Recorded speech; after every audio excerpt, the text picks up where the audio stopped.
Dans l'actualité de ce samedi 14 mars 2020, les agences de la société Gabon Oil Compagnie sensibilisées par le secrétaire général de la Santé sur la prévention et la lutte contre le Covid-19, une initiative qui vient rassurer les personnels de cette structure. Le 14 mars de chaque année, l'on célèbre la Journée internationale des mathématiques. Au Gabon, des activités sont organisées pour intéresser les élèves dans cette discipline. Les mathématiques sont partout, c'est le thème de cette année 2020. Et puis, en rapport avec le baccalauréat, un comité avait été mis en place par le ministère de l'Éducation nationale pour vérification des dossiers des élèves. Après examen, quelques cas de fraude ont été décelés. Madame, Messieurs, bonsoir et merci de nous rejoindre sur Gabon Première pour vous informer. En ouverture, le secrétaire général du ministère de la Santé s'est rendu ce matin au siège de l'ANGOC à Libreville. Objectif, faire le point de la situation et rassurer le personnel après le premier cas décelé déclaré exerçant dans cette structure. Bienvenue Miko, Barthelbois, Roland Rogombe. Ce sont nos confrères de la communication présidentielle.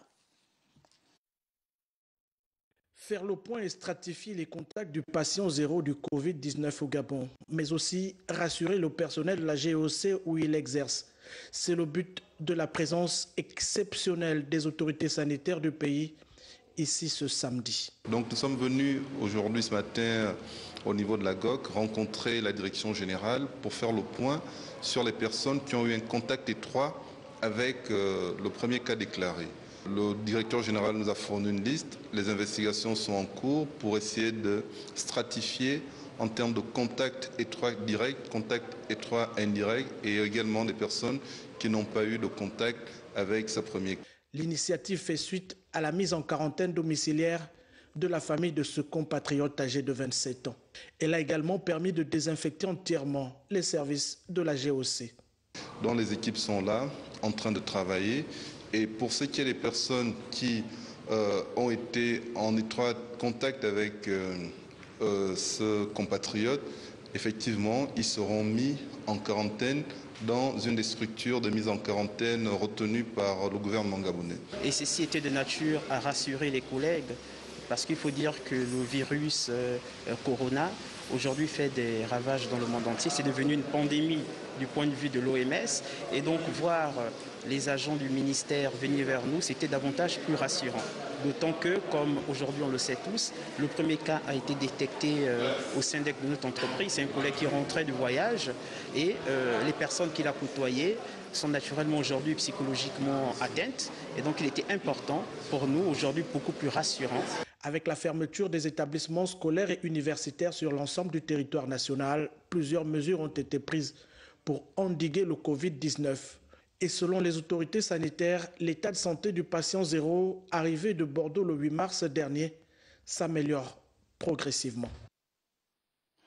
Pour leur part, les opérateurs du secteur des transports aériens, ferroviaires et maritimes étaient hier autour du ministre de tutelle à la faveur d'une réunion de crise sur le coronavirus. Les parties prenantes ont été informées des mesures qui seront prises par le gouvernement, notamment l'éventuelle diminution des fréquences de vol. Le but est de freiner la propagation de cette pandémie. Hendrik Bokoko, Victor Mundunga, Le Point. Le plan de riposte est enclenché au Gabon face au coronavirus. Cette réunion de crise dirigée par Léo Armel Bounda Balanzi avait pour but essentiel de prévenir les opérateurs du secteur quant aux mesures restrictives qui seront adoptées par le gouvernement en vue de minimiser les risques de propagation du Covid-19. Il y a des questions économiques, certes, mais aujourd'hui, beaucoup de pays dans le monde ont pris disposition pour se protéger. Parce que nous avons, comme je dirais, un petit combat contre un ennemi invisible. Le plan de riposte occasionnera une diminution de la fréquence des vols internationaux sur le Gabon. L'éventualité embarrasse déjà l'opérateur Air France. Ceci étant, les compagnies aériennes mesurent la gravité de la situation. La baisse du trafic vers le Gabon semble une option prioritaire pour le gouvernement. Si l'État, le gouvernement décide d'imposer cette mesure des passagers pourraient contourner, transiter par Abidjan et voler sur nos lignes. Donc je pense que ça doit impacter tout le monde et on va s'y plier. L'inquiétude existe également dans les domaines du transport ferroviaire et maritime. Pour tous les navires qui arrivent, les équipages sont thermoflashés. Donc effectivement, il y a des prises de température et actuellement, aucun membre de l'équipage n'a le droit de descendre sur le territoire gabonais. Si nous mettons en place le même dispositif du côté de la gare, on peut arriver à détecter et donc à mieux gérer ces situations-là. Au-delà de la diminution du flux migratoire dans les aéroports, les gares ferroviaires et maritimes, les opérateurs du secteur se disent prêts à accompagner le gouvernement en développant chez les voyageurs le respect des consignes de prévention face au Covid-19. Et puis, en rapport avec le Covid-19, juste après cette édition d'information, vous aurez une communication du ministère de l'Intérieur qui sera lue par le secrétaire général Judith Koumba-Pemba-Mombo et portera sur les mesures de prévention et de lutte contre cette pandémie. Autre actualité, le Premier ministre Julien Kogué-Bekale s'est entretenu avec les différentes centrales syndicales du secteur de la santé et des affaires sociales. Au centre des échanges, le paiement de la PIP et la nécessité pour ces syndiqués de lever leur mouvement de grève. Lardi Ngemamba, Arnaud Mengue, Le Point. Désamorcer la situation délétère qui prévaut au sein du secteur de la santé et des affaires sociales, le patron de l'administration gabonaise, Julien Kogué-Bekale, a échangé avec les responsables des différentes centrales syndicales. Une rencontre qui avait pour objectif d'aplanir toute divergence. Les personnes de santé sont rentrées en grève du fait d'une revendication légitime. Et si le chef du gouvernement tend la main aux syndicats, de telle sorte que nous allions mettre dans la main pour faire face au coronavirus, et cela ne peut pas être une injonction et cela nécessite une consultation. Mais nous pensons que jusqu'à ce jour, ce pourquoi les personnes de santé sont rentrées en grève était que la PIP soit payée. Et le Premier ministre nous a dit que la PIP sera payée. À l'origine de ce bras de fer, le paiement de la prime d'incitation à la performance. Les leaders syndicaux s'en remettent à leur base. Quand un syndicat est en grève, c'est son droit. C'est son droit.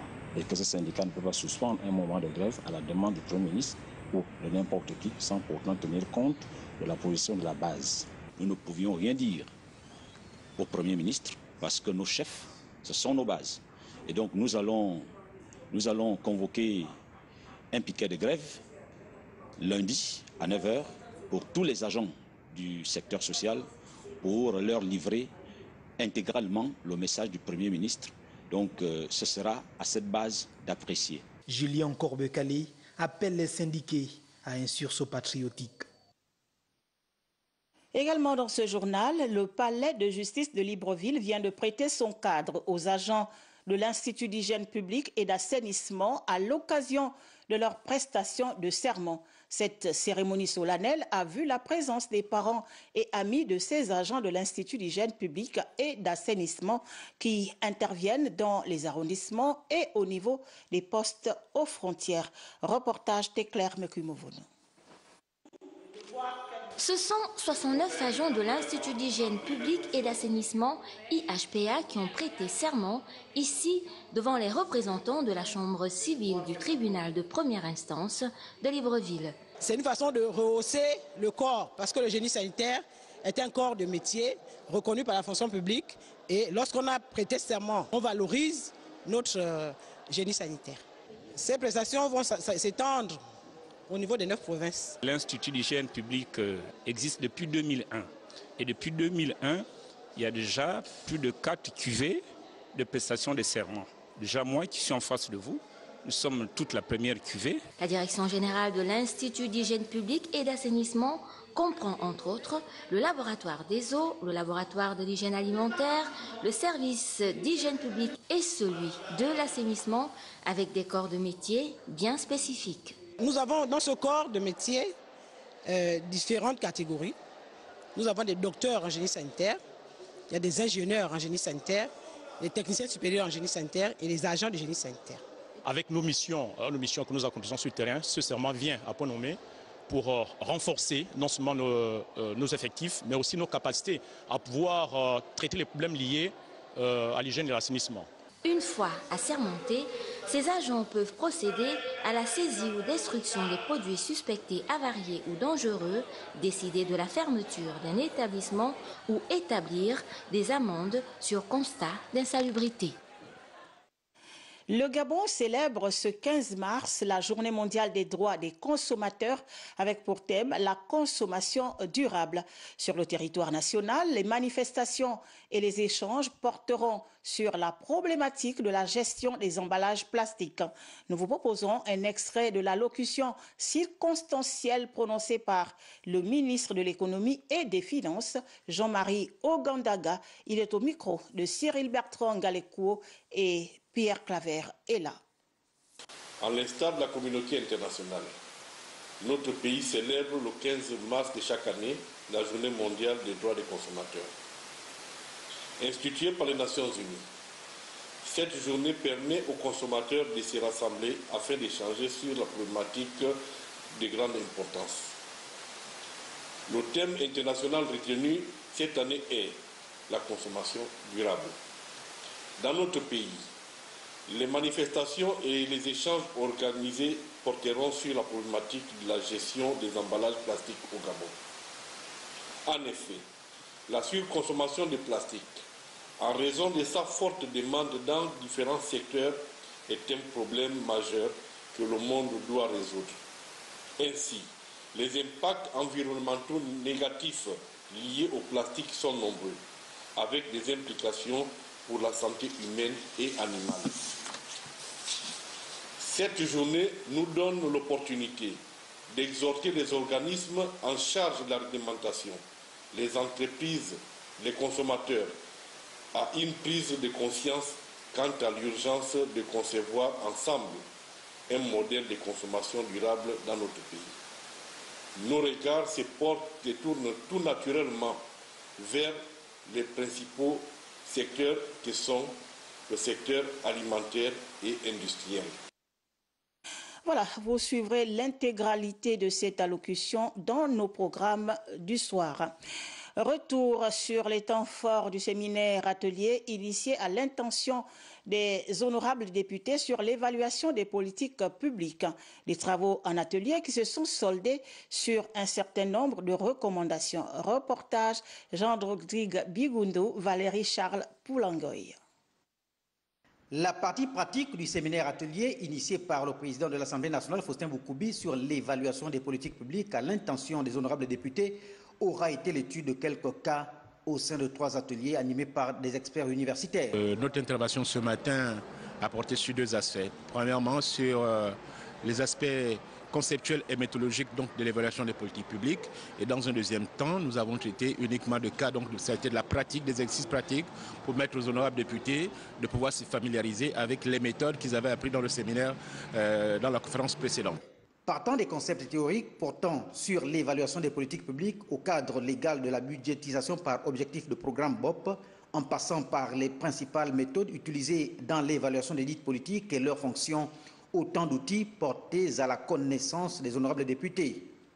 On a regardé quelques défauts dans l'utilisation, souvent par les gouvernements, de budgets alloués pour l'atteinte de certaines politiques publiques. Donc c'était un cas pratique vraiment important. Nous avons des outils, nous sommes armés désormais et nous pouvons affronter n'importe quelle embûche, si on peut qualifier ça d'embûche. En termes de recommandations, les désormais évaluateurs réunis au sein du comité d'évaluation de l'Assemblée nationale ont suggéré, entre autres, l'organisation très souvent d'ateliers de renforcement de leurs capacités et la mise en place d'une direction d'évaluation des politiques publiques. Après l'actualité au Parlement, ouvrons à présent le dossier éducation de cette édition d'information avec la Journée internationale des mathématiques. À l'occasion, les scientifiques gabonais se sont réunis afin d'envisager de nouvelles perspectives à donner à cette matière. Les détails dans ce reportage de Lardingue Mamba et Pierre Claver est là. 74 moins 9 égale 65. D'accord. À l'heure du développement technologique et numérique, les mathématiques se présentent comme un véritable rempart pour un pays d'être compétitif dans le concert des nations.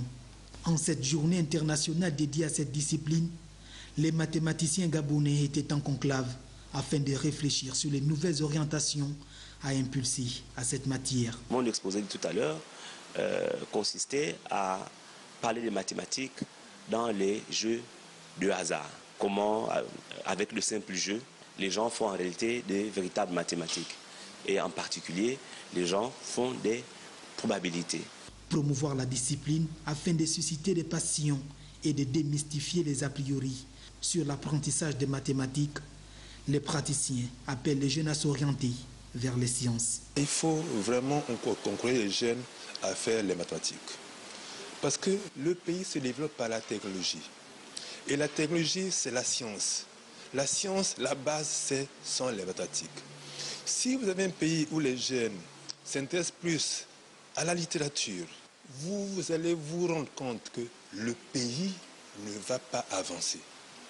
Il faut donner des moyens aux professeurs de mathématiques, aux professeurs des sciences, de façon à propulser les jeunes vers les mathématiques. Les mathématiques sont partout. C'est le thème retenu pour l'édition 2020.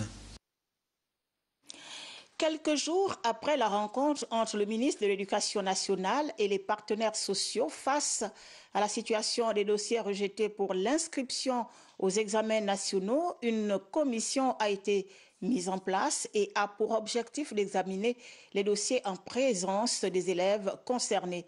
Le tour est revenu hier au lycée Mikolongo d'abriter cette commission. Les détails avec Mirandangue et Bertin Osaga. L'année dernière, Isabelle Mbeng est en classe de première dans un lycée privé de la capitale gabonaise. Grâce à des procédés dont elle détient les secrets, elle s'est retrouvée en terminale cette année dans un lycée public.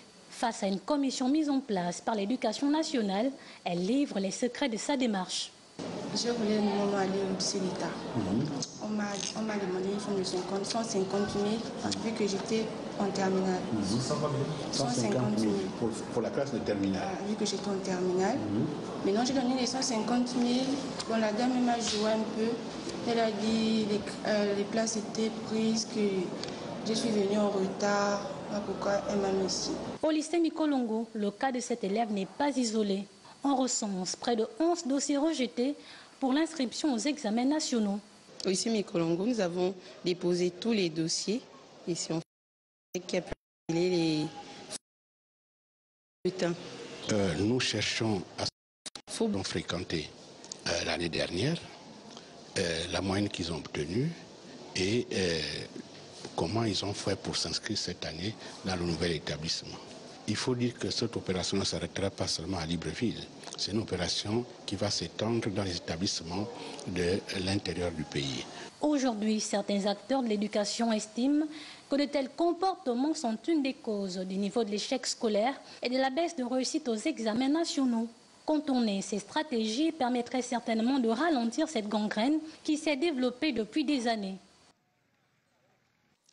Cap sur Franceville, où l'ONG Global Synergie vient d'animer une campagne d'information en faveur des élèves de la capitale provinciale du Haut-Ogooué. Cette démarche vise à orienter les apprenants sur le choix des établissements pouvant les accueillir à l'étranger après l'obtention du baccalauréat. Jacob Boukongi et Joël Adjati.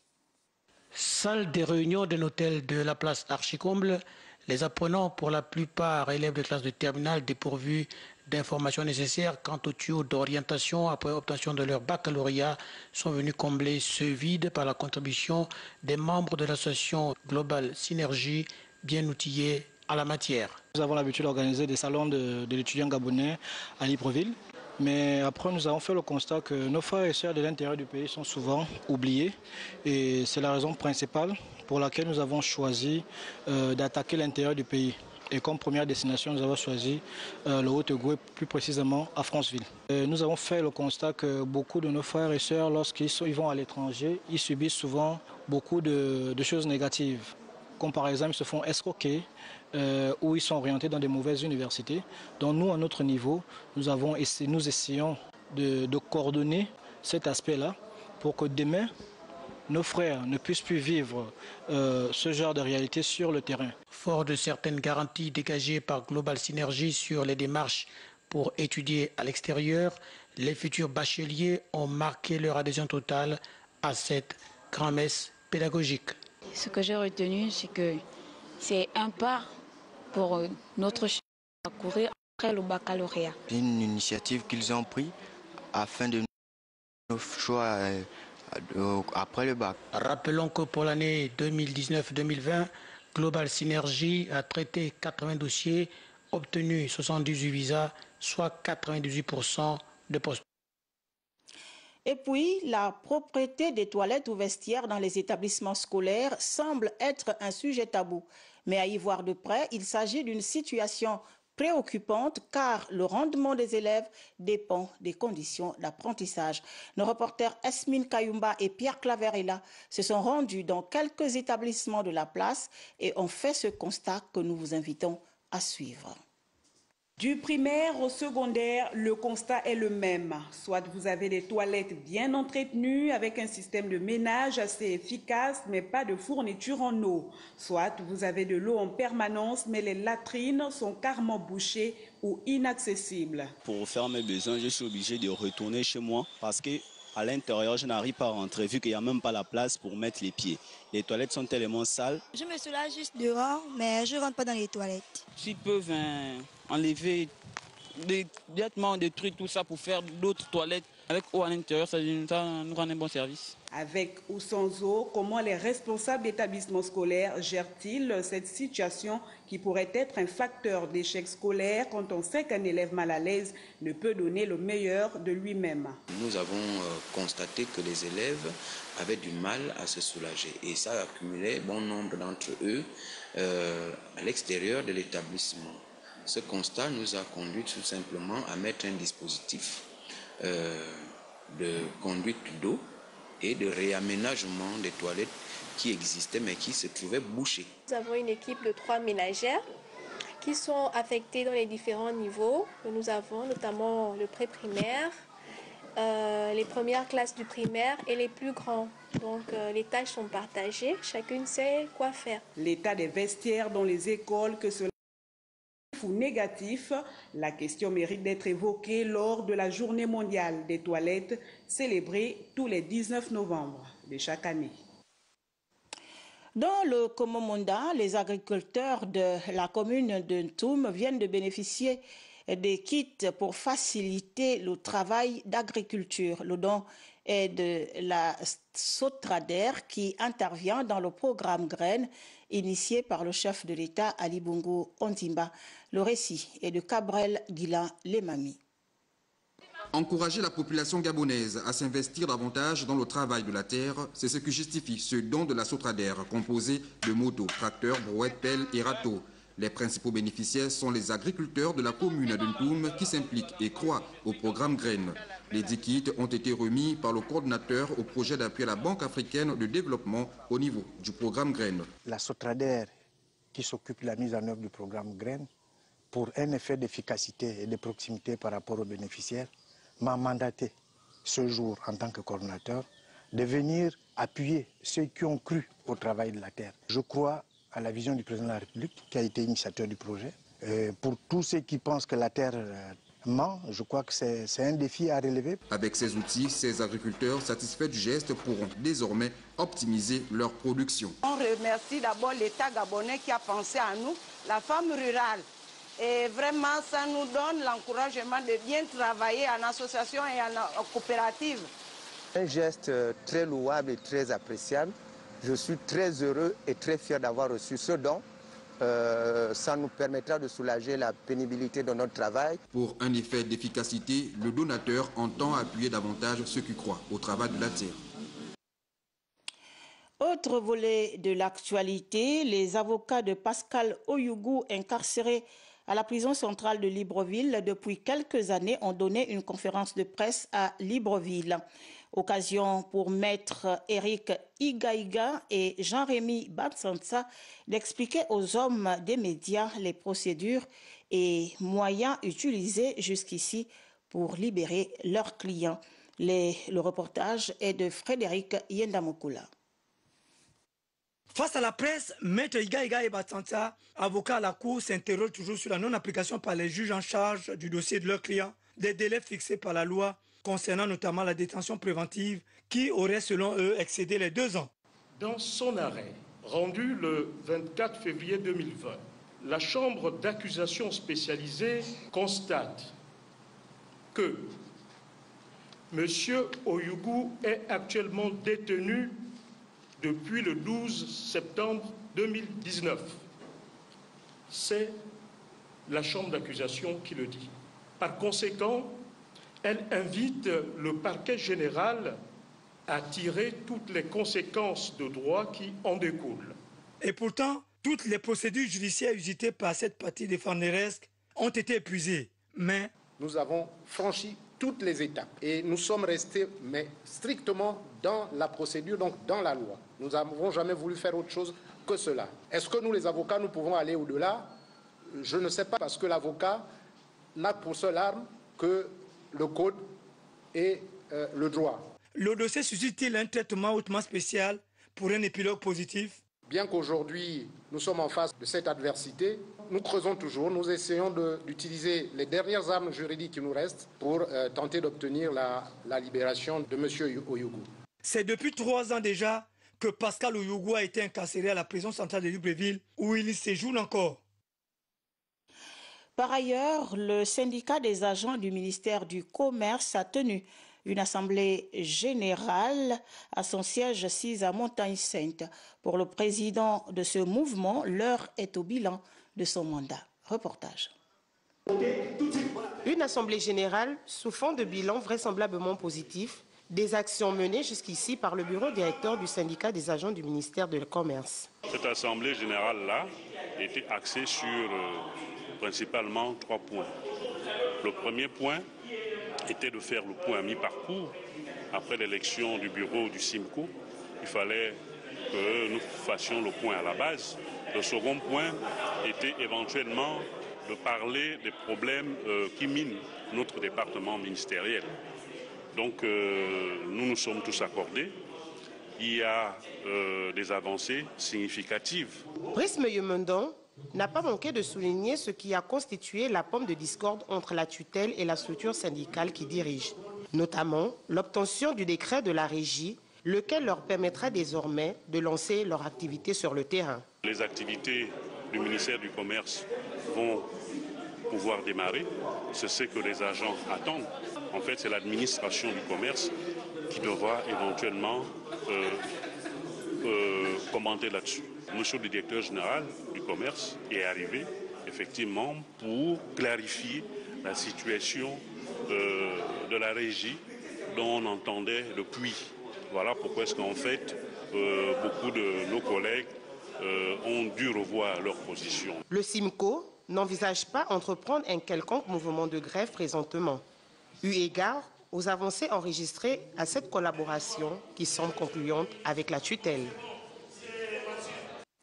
Et puis, avant de mettre un terme à cette édition d'information, Journée internationale des droits des femmes, on en parle encore. L'événement n'est pas passé sous silence à Bitam, dans la province du Wollentem, entre communication, sensibilisation, initiation aux activités génératrices de revenus et sportives. Cette célébration mettant la femme à l'honneur aura été une réussite, à en croire nos reporters Kenny Kanga-Boussamba et Mireille Samvé.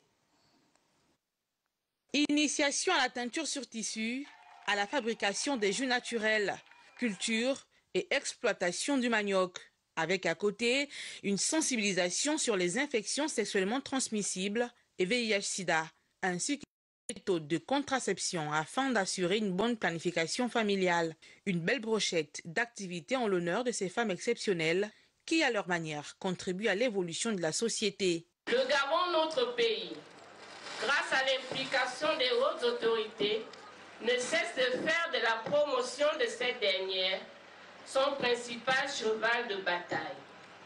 Ce qui se traduit par le fait que la femme gabonaise soit désormais au cœur du développement multisectoriel et de la stabilité sociale de son pays. La femme, porteuse de vie, battante, dynamique, célébrée chaque 8 mars, sinon tous les jours, aura consacré de son temps pour s'exprimer sur ses droits. Le vendredi 8 mars, c'est l'occasion de faire un bilan sur la situation des femmes, pour fêter les victoires et acquis, pour entendre leurs revendications afin d'améliorer la situation de cette dernière.